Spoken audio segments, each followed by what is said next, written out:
தமிழ் திரையுலகில் முன்னணி நடிகராக வலம் வரக்கூடியவர் தான் ஜெயம் ரவி. இவரு கடந்த 2009ஆம் ஆண்டு ஆர்த்தி என்பவரை திருமணம் செஞ்சுக்கிட்டாரு. இந்த ஜோடிக்கு ஆரவ், அயான் என 2 மகன்கள் இருக்காங்க. இதில் ஜெயம் ரவியின் மூத்த மகன் ஆரவ் தமிழ் சினிமாவில் குழந்தை நட்சத்திரமாக நடித்திருக்கிறாரு. அதுவும் ஜெயம் ரவியின் மகனாகவே டிக் டிக் டிக் என்ற திரைப்படத்தில் நடித்திருந்தாரு ஆரவ்.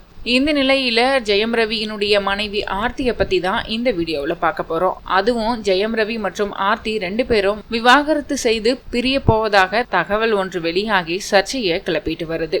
ஆர்த்தி ரவி விஜயகுமார் மற்றும் சுஜாதாவுக்கு பிறந்தவங்க. இவங்களுடைய அம்மா சுஜாதா பிரபல தொலைக்காட்சி தயாரிப்பாளர். ஆர்த்தி ரவி அவங்களோட பள்ளி படிப்பை சென்னையில முடிச்சுட்டு அதன் பிறகு ஸ்காட்லாந்து கல்லூரிக்கு மாறி உலகளாவிய நிர்வாகம், அதாவது வேர்ல்டு வைடு அட்மினிஸ்ட்ரேஷன் என்ற பட்டப்படிப்பை முடிச்சிருக்காங்க.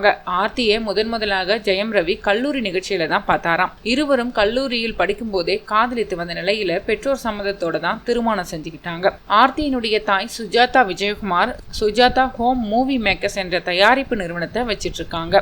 இவங்க சன் தொலைக்காட்சியில் பல சீரியல்களை தயாரித்து இருக்காங்க. இவங்களோட மருமகனான ஜெயம் ரவியை வைத்து 2-3 படங்களையும் தயாரிச்சிருக்காங்க. சினிமாவில் 25 படங்களுக்கு மேல் நடித்து வெற்றி நாயகனாக வலம் வந்து கொண்டிருக்கக்கூடிய ஜெயம் ரவி தன்னுடைய காதல் மனைவியை விவாகரத்து செய்து பிரிய உள்ளதாக தகவல் வெளியாகி கோலிவுட்ல புயலை கிளப்பிட்டு இருக்கு. இந்த சம்பவம் உண்மையா பொய்யா என்பதை பொறுத்திருந்து பார்க்கலாம்.